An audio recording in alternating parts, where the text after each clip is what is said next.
actually based on the golden thread. Because remember what I said? We're building a building. We've dealt with the sketch plans, the overall plans in presentation 1, where I did an overview of what, and remember even then I said this is what these issues will crop up in a proposal, in an M dissertation, in a doctoral thesis, and in a journal article. Not necessarily under those headings, but the things that I dealt with there have all got to be there. So it's like in your sketch plans, you need to have a site plan, you need to show where the garage will be. You need some indication of of how the garden will work, because where will the entrance be. All of those things are the fundamentals. Then you get on to the working drawings, where the architect sits down and puts in all the detail. And that's what presentation 2 was about. Loaded with detail about syntax, semantics. Syntax is the grammar, semantics is the meaning, the sequence, the words, the terms, the tenses, all of that. That was the working drawings. Now what we're going to do is look at this structure as a whole, and we're going to look at cohesion, sticking together. Afrikaans has a lovely word for cohesion. It is samehangend, and it just means it all hangs together. And that's really important now.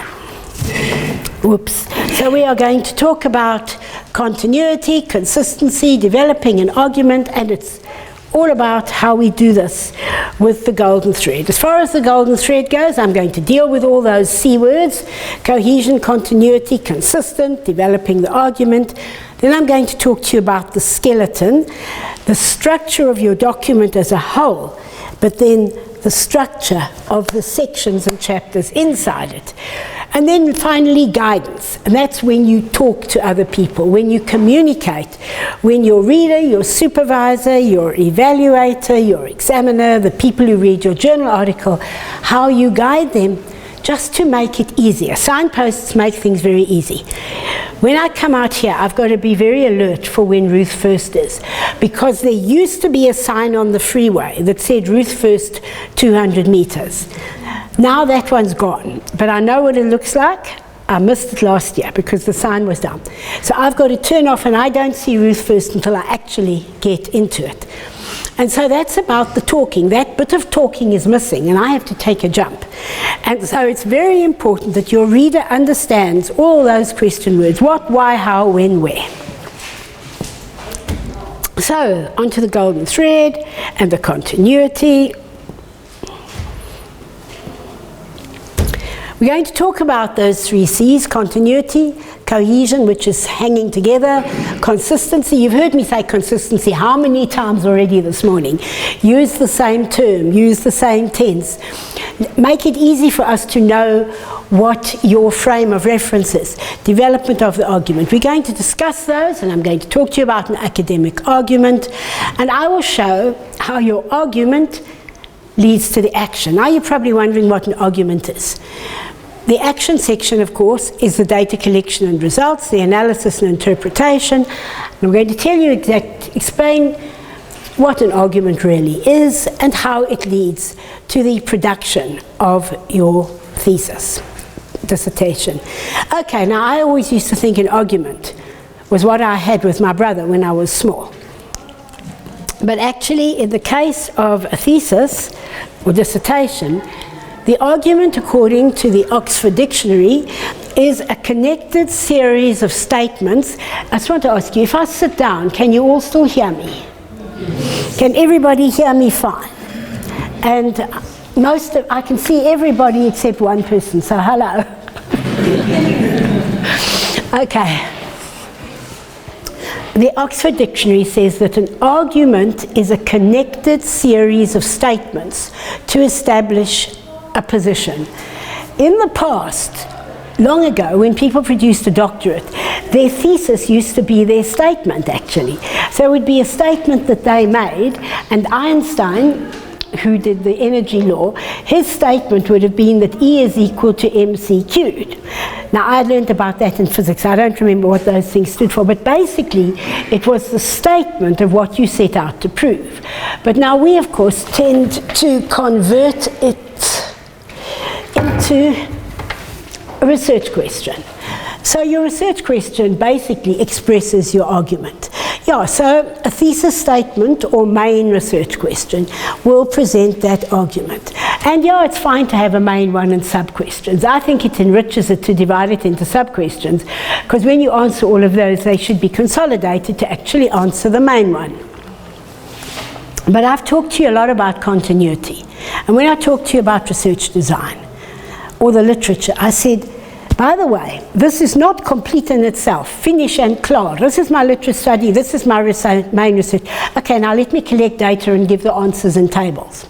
Even if all the data comes from policies and procedures, I can put them in tables too. And then I have my conclusion, and I kind of close the door.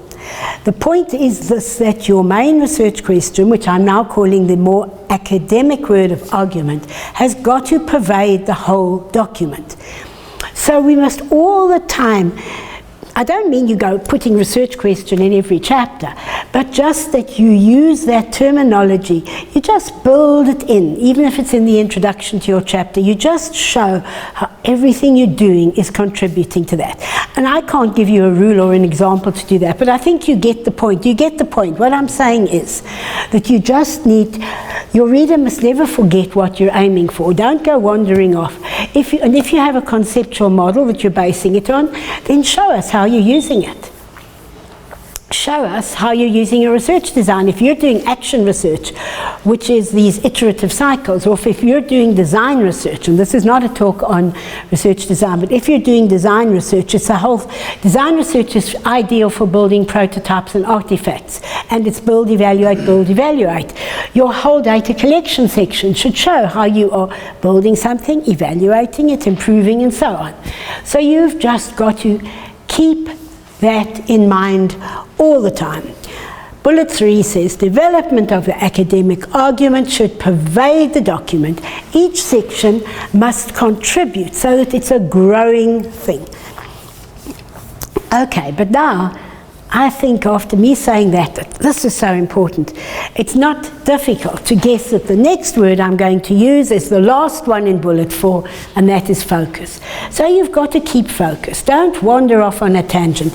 You are permitted a certain liberty in your literature study. I'll tell you why. Because when you do your literature study, you don't actually know yet exactly what the questions will be in your questionnaire, or what methods you would use to build a prototype, or what principles you would be using to simulate something. So therefore your literature study, would you agree, Prof. Tace, does go a bit bigger than what you actually do. When you write an article, that's when your literature is very focused. Because when you write an article, you know already what the end will be. And so I always tell people writing an article, write the data collection and results first, because then you know what you've got, and then you go back and you find the literature to fit it. You're laughing.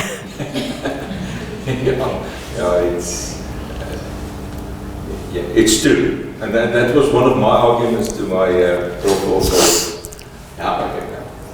You get an idea, you test it, and then you come back and you write the background about it. You're so right with that. But that's yeah, and it's actually only that you finish when you know what you really did.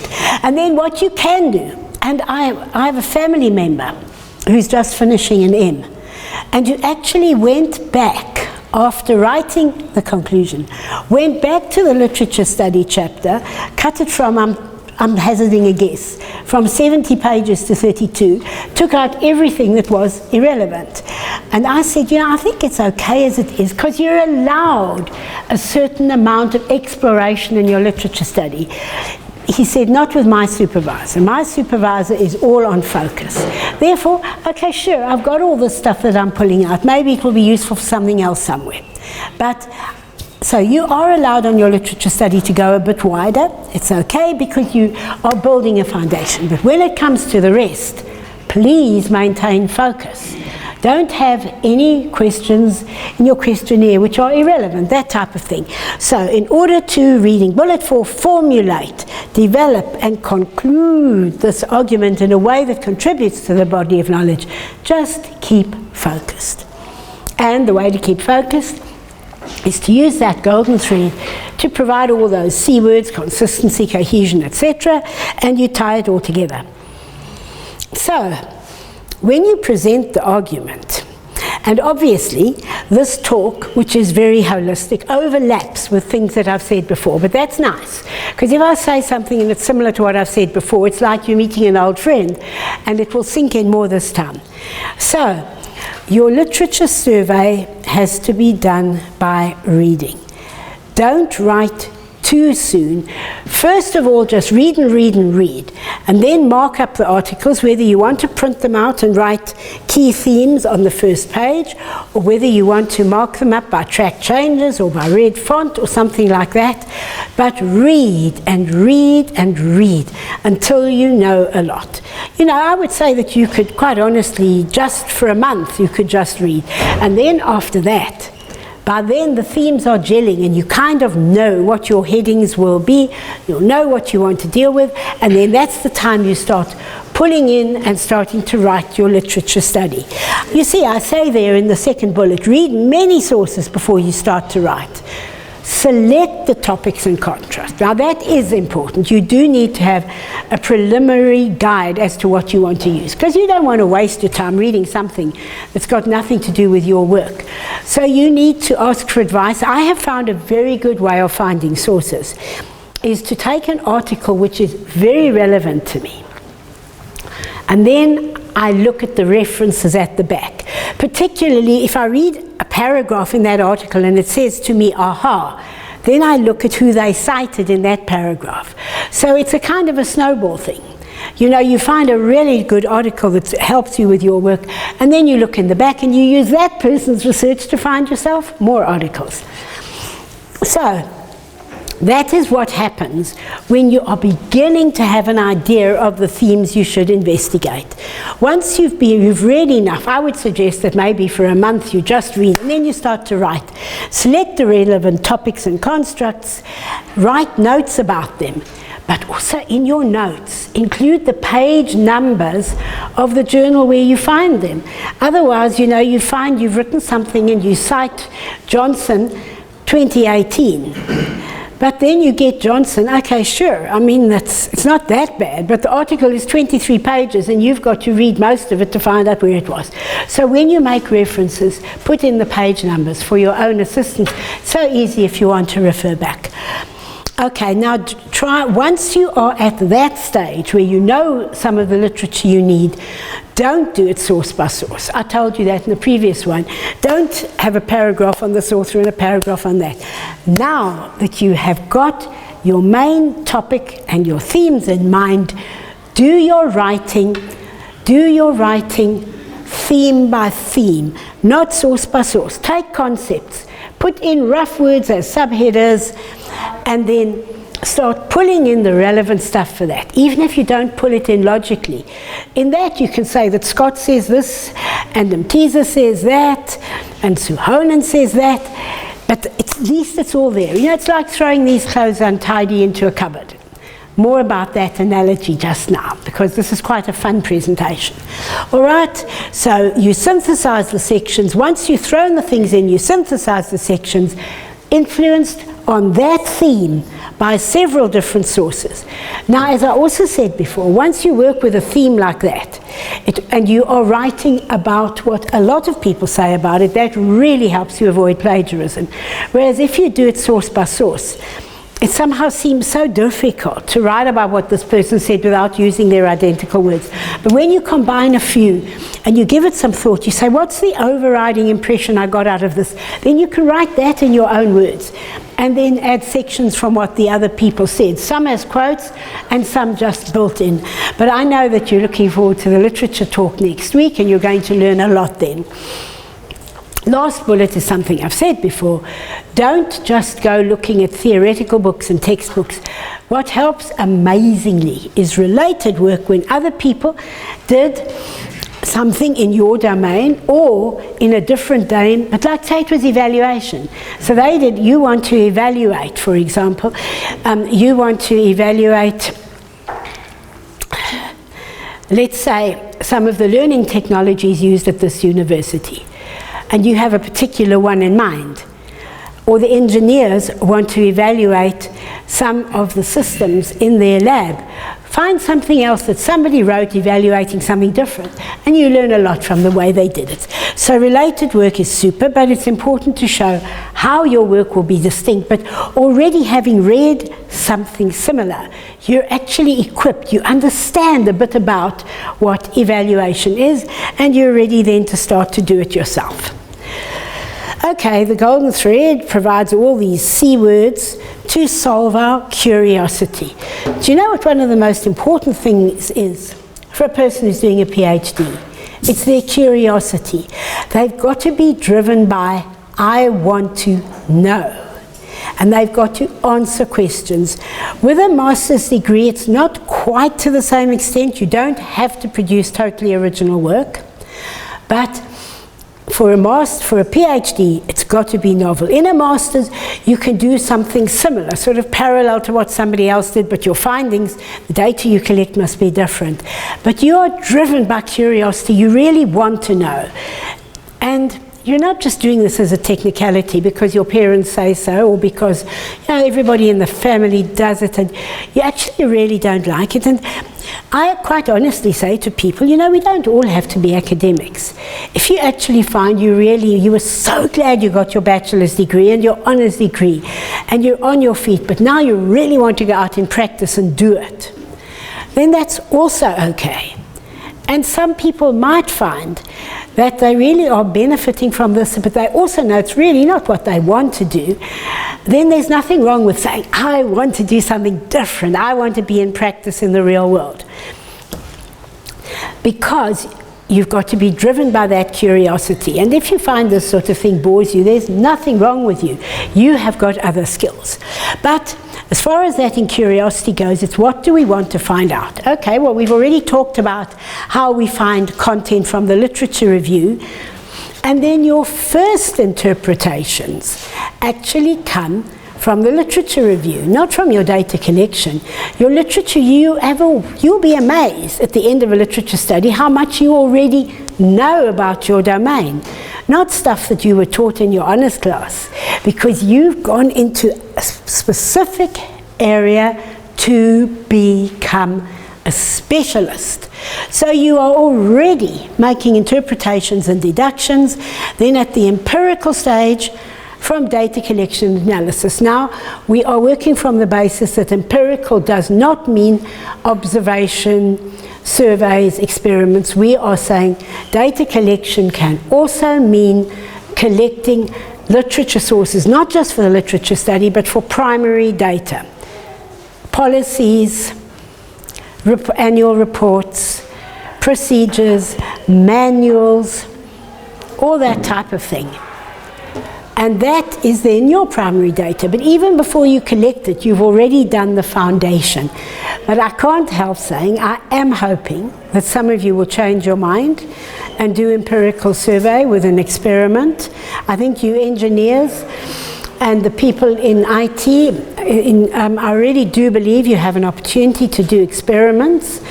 And for the rest of us, we have the opportunities to do surveys, observation. At UNISA, they've got a lovely HCI lab where you can observe people using computer systems with all sorts of technology and eye tracking and so on, and timers and all that, to watch what they do. And it's really good. So I can't help hoping that some of you do decide to go that route instead of the white papers and the annual reports. But we'll see. Now, it's very important to draw conclusions only from your data. That data being the primary data from literature and the secondary data and the data you collected, everything. What you collect is actually your primary data. It is so important that you only draw conclusions from that. I remember reading a certain student's final chapter of a PhD that did excellent work, and here was this wonderful sweeping statement. I should have written it down because I can't remember what it was, but it was something of the effect of e-learning in the science curriculum. And I said, but you didn't investigate this particular aspect. How can you say this? He said, but everybody who is advanced in the discipline knows that. Absolutely, that's quite true, but you didn't actually collect data on it, neither written data nor the surveys and the studies you did with teachers and pupils. So you can't say it. You can only get your data from the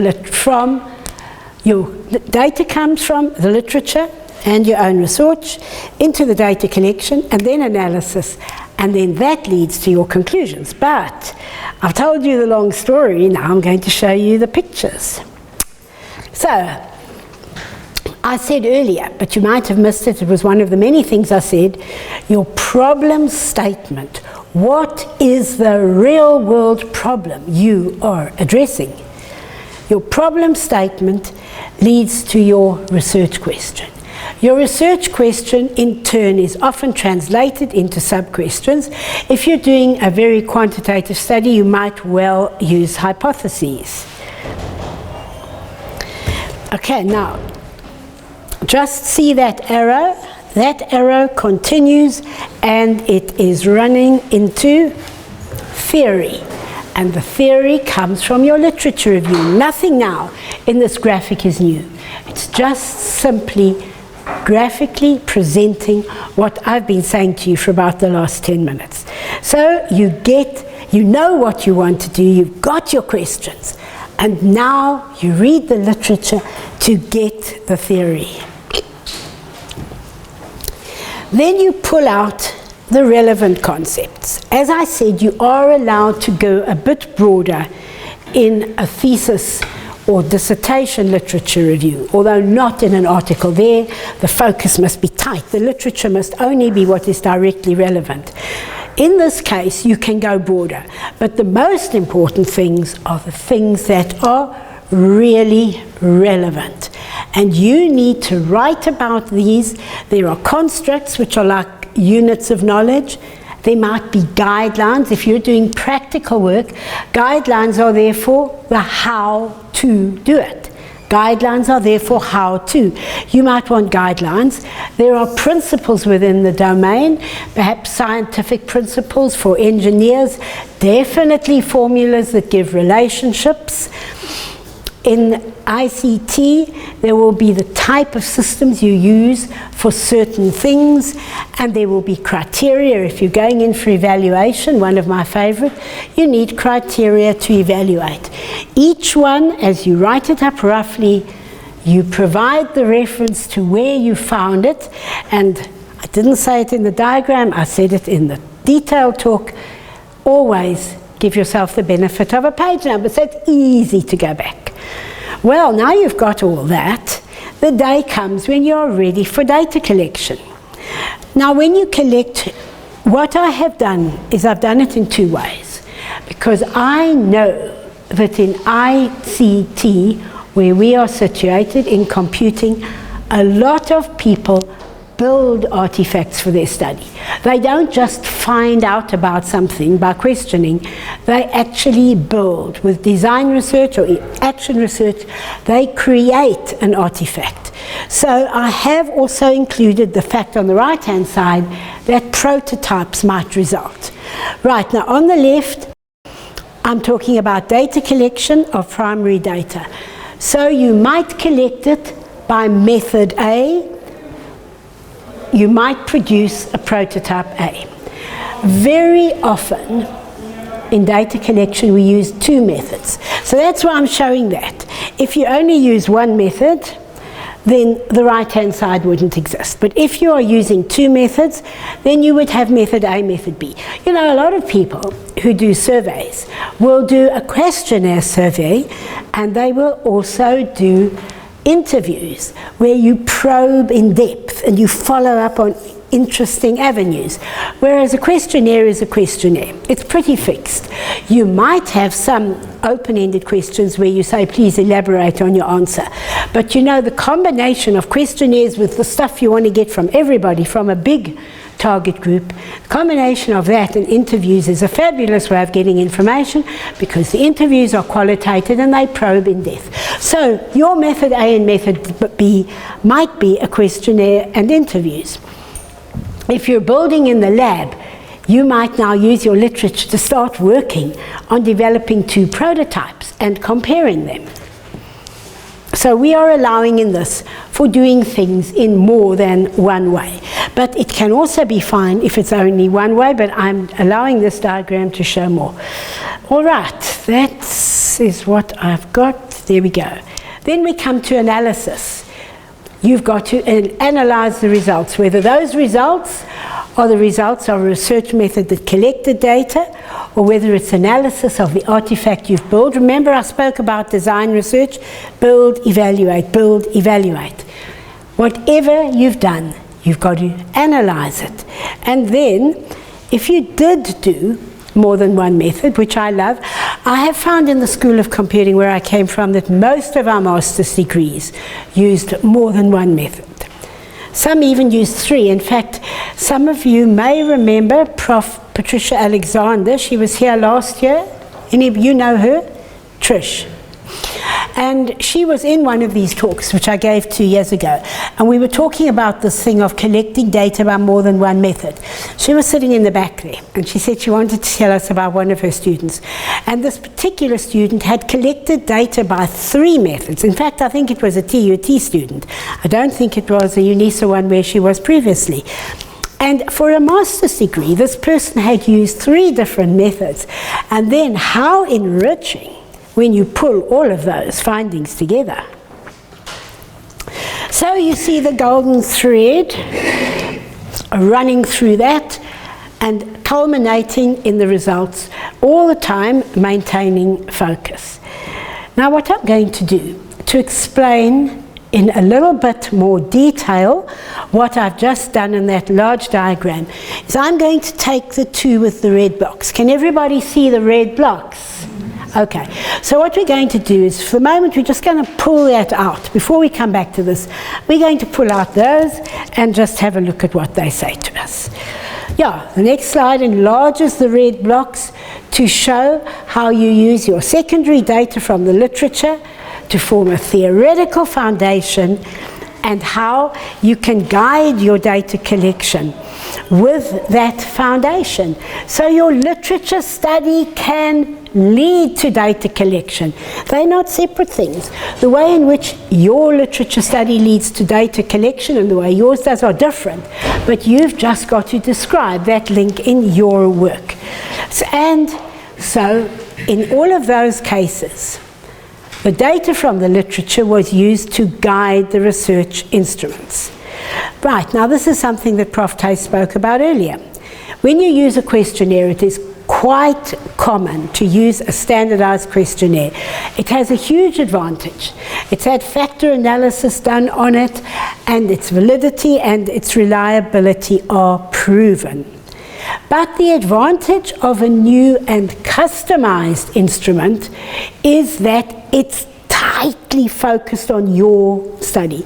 Do you agree that sometimes an off-the-shelf instrument is not as focused or as strong as it could be? Some people will take a standardized one, remove some of the questions, and then add some of their own. But then they do explain very clearly which ones they have added. So that's a compromise. And as I told you, if you develop your own instrument, the reliability and validity come from the fact that you didn't just sit down with your friends one night and say, I'm going to be doing interviews next week. What shall I ask the people? No, it all came out of the literature. Every question is based on something you found in the literature and you realize it's relevant. Remember the word I used earlier? Relevant literature.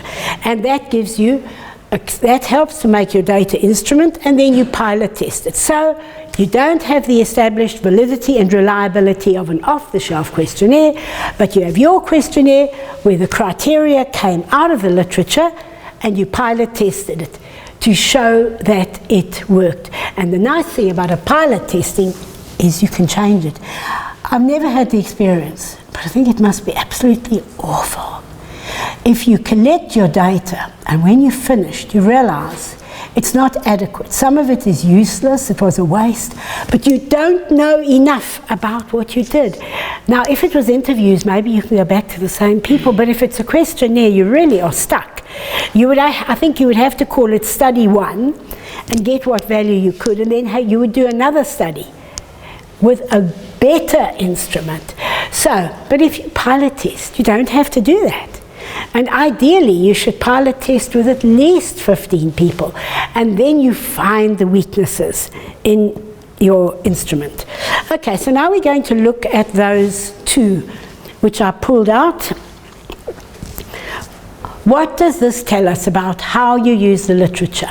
That one at the top, the big one, has pulled out from the literature various, guidelines, principles, constructs, criteria.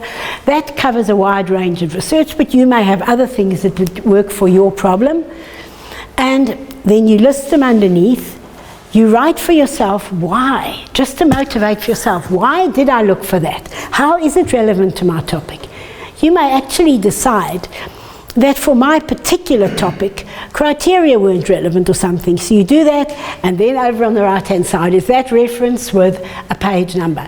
So you've got this, and it's not just for you. You are welcome, if you like, to put this diagram in your dissertation. Anyway, then you come to the data collection. Now, what do you see? That those concepts from the literature are linked by an arrow to the data collection. Now, I said to you I was going to talk about methods and prototypes, because some of you are just going to collect data from existing things in the world environment around you. Some of you are going to be building a prototype or some sort of an artifact. Therefore, I'm not saying you use a method and a prototype. It's there to show that there are two different kinds of studies, and I fully believe that in this group of people, some will use research data collection methods, and others are going to be creating artifacts, developing software systems, right? So that is what you look at, the primary data. Now what you do, you go up there. Do you see there I've got, and I've just chosen an example. You must understand, a diagram is never comprehensive. It's just to help you. It's a mini representation. And you can see that point number 3 above is construct, which is like a concept. So I've taken constructs that came out and put them there, and then I'm going to apply them. So that construct from the literature will actually help me write a question for my questionnaire.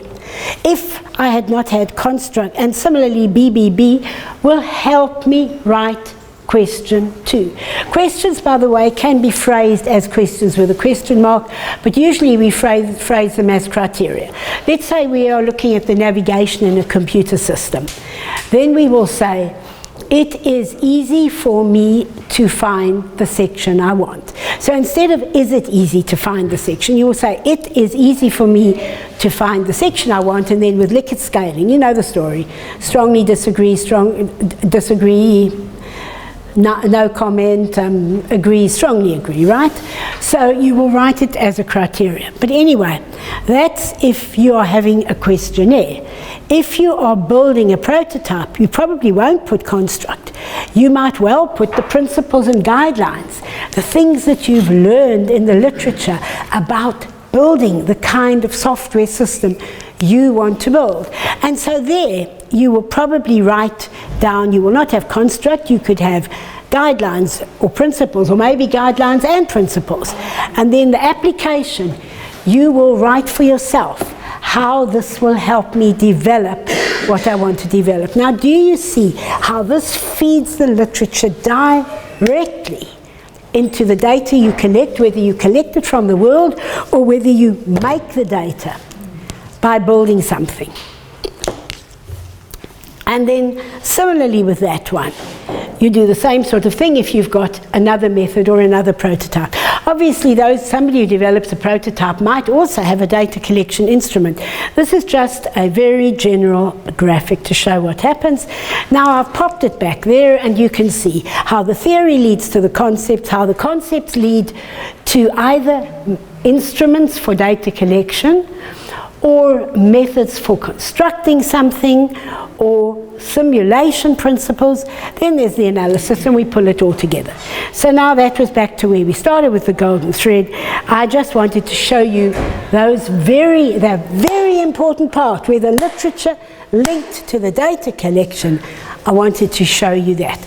Of course, obviously, if you are building a prototype, you will not only design, you will also evaluate. So you will need criteria as well, because you can't write in your thesis, and there's quite a lot of this done in the PhDs here, that it worked very well and it finished the job in 5 minutes or something. You would have to evaluate it by stating criteria and having tables of results. So now let's get to the part of applying it and interpreting it. You have seen, I've demonstrated you how, top bullet, how the golden thread is used.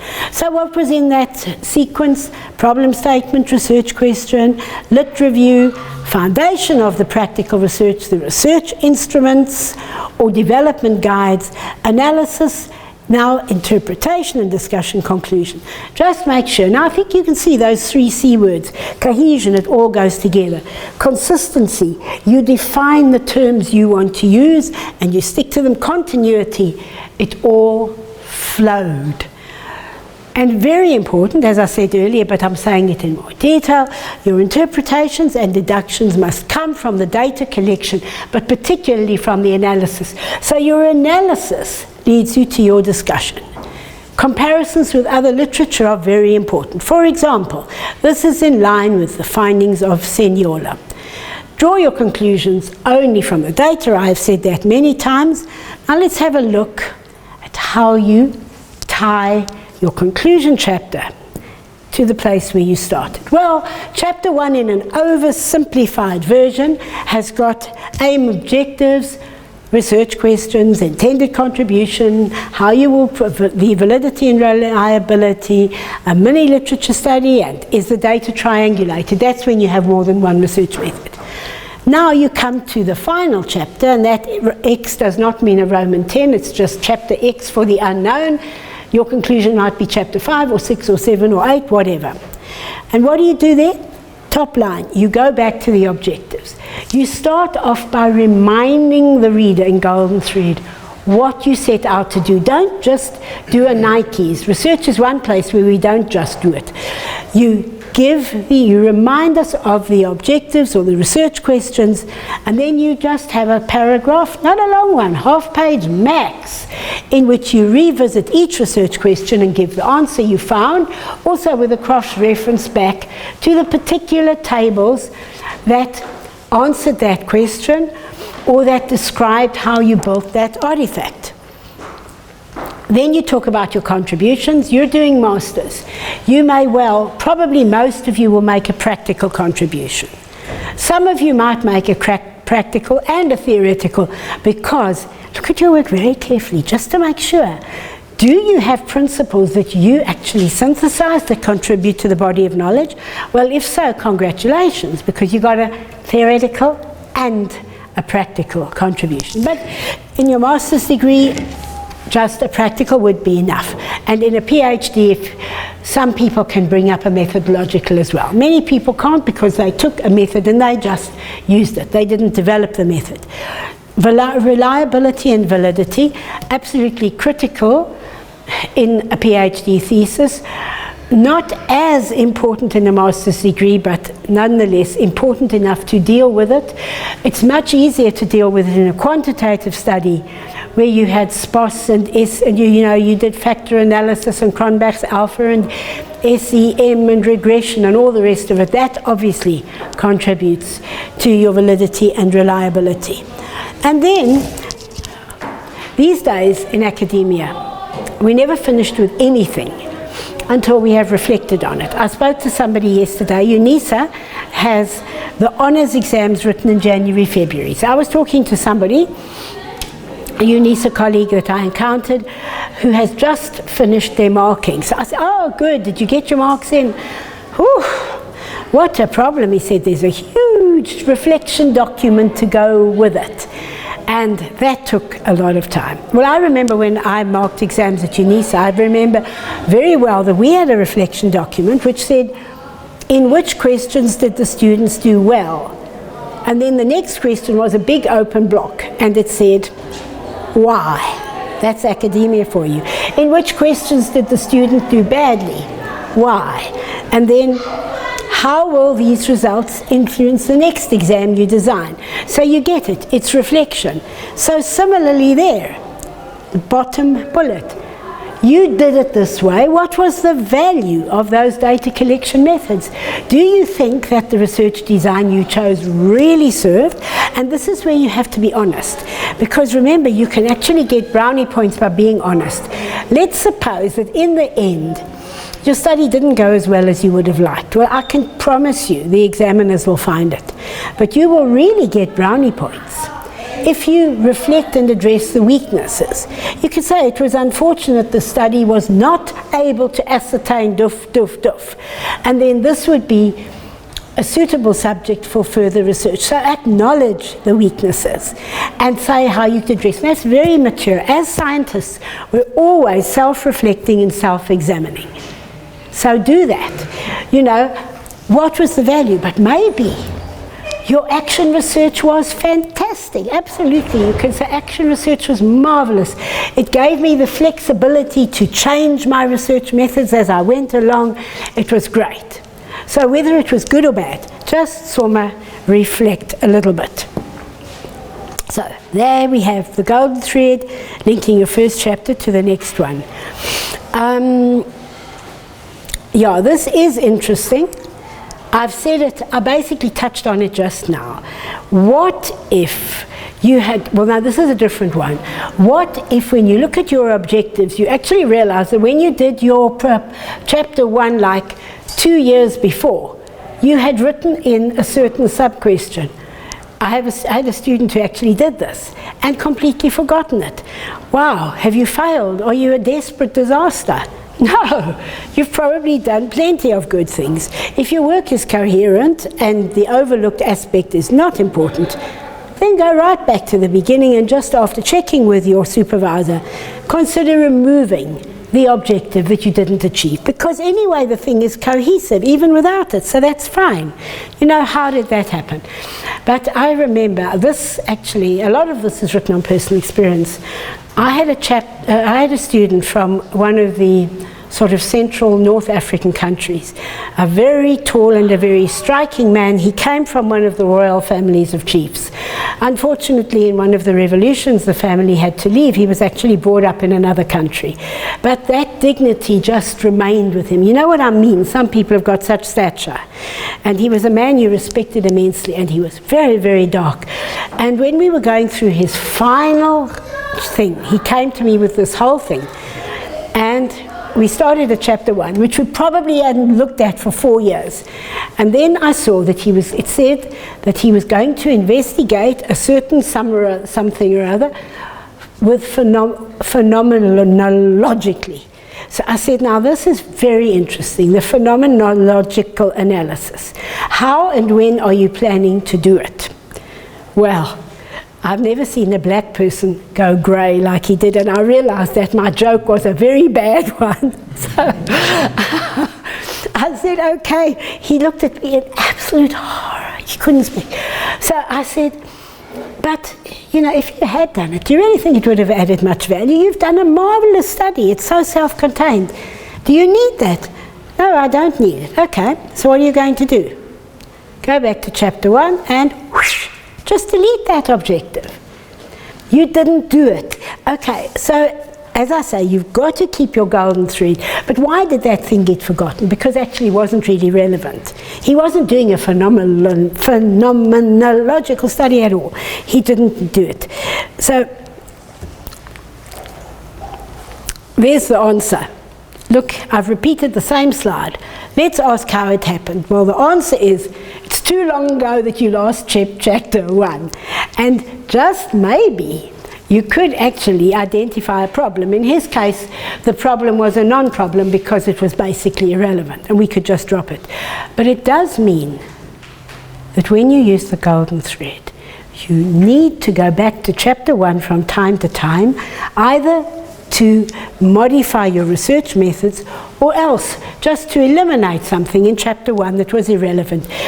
Do you know what the second last thing is you do when you write a thesis? The last thing is the conclusion. The second last is have a really good look at chapter 1 and see what you aim to do, and then build a chapter 1 that meets in that, like in that diagram I showed you, that it actually meets chapter 1. That you did what you set out to do, and you know what? if your methods changed in the process. Not majorly. I mean, obviously you couldn't do a complete other study, but if there are details or nuances that change, that's fine. Then you just change slightly the wording of the research questions to match with what you really did, which was probably much better than the real one. So it's something important, but don't leave it there because the examiners will not like it. So just make sure that what is in chapter 1 is in harmony and this gold thread wiggles its way right for you. The next 2 slides are for PhD work. Interesting, but not relevant to us today. And now we come to the skeleton, which is the main structure of the document and the microstructure of chapters. So here is a skeleton. You see how a skeleton, as we learn in high school biology, has got all of these named parts. Well, similarly, as you learned when we talked about literature study and collecting data, you have already, this is not new, this is a revision of what I've already said, you've already classified your contents. You've got all those themes. Remember that diagram that showed the constructs AAA, BBB? Well, you've done that. You've named your subsections, you have named the skeletons. Now they are going to serve as headings in your document. And this will apply to your literature review and to discussing your findings. So what will you have? Those concepts that you worked with in that diagram I showed you just now, the diagram that grew, most of them will become headers in chapters. Not all of them, and they won't be the only headers, but a lot of them will actually make quite nice chapter headings. Now, a skeleton in the cupboard. A skeleton in the cupboard is considered a bad thing, like that bad Uncle Peter that we have.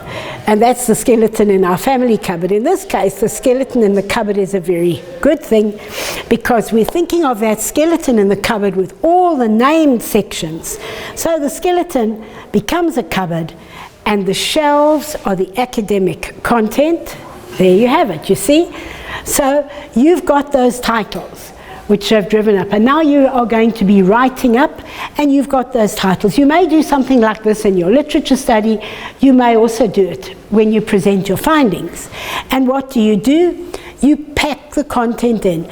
Pack the literature or your data into the cupboard under the right heading, and then you sort it, you tidy it, you remove duplications, and you look for gaps. So it's pretty much like when you move and you are packing your stuff into a new cupboard. You kind of think... Good morning.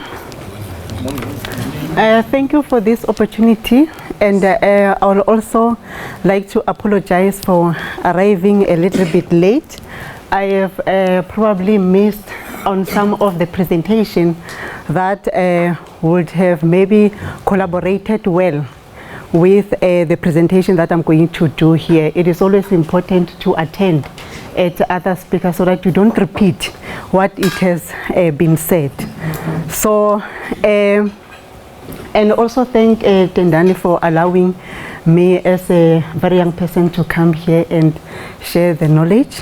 I chose this subject, this topic, collaboration involving others, within the context of where I'm coming from education. So this presentation will be within teaching and learning, and also we can involve leadership and so on and so on. So collaboration is a topic that people might seem that maybe it is something that is obvious, something that people know that we are collaborating. Because when I started in my position as an HOD, we will submit those universities that we are collaborating with.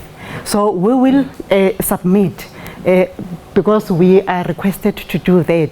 But now there's more, there's more beyond this collaboration. It is not just to collaborate. So we find that sometimes we don't understand well what this collaboration means. We just think coming together and then we are collaborating. But now it is also important to consider it, especially in our classroom with teaching and learning, because our students, obviously, they are the leaders of the future, as the previous speaker said. The purpose of this collaboration with others is to engage collaboratively and maturely in building relationship with the peers, business, industry, and students through the facilitation of a range of communities of practice, and to develop a cooperative learning environment designed to enhance knowledge development, teaching, and professionalism. Our students, while they are still learning, according to our strategic plan, we really want to be working together with the industry, because whatever we are doing, it must be relevant, and also it must respond to the industry. So it is very much important to collaborate with those industry and businesses. So if we may integrate this topic of collaboration within our teaching and learning, our students will start to collaborate, to work together with the industry at an early stage. And then the objectives is to understand the meaning and the value of a collaboration in the teams, the knowledge of the characteristics that contributes to and are strengthened by collaboration. What characteristics that involve collaboration, and also an understanding of the value of professional collaboration and communities of practice, and the ability to facilitate and to contribute to the discipline-specific communities of practice, including the online communities. We are adding the online communities because most of the collaboration, they happen through digital platforms. Why must a person collaborate? Like when we are saying, if you are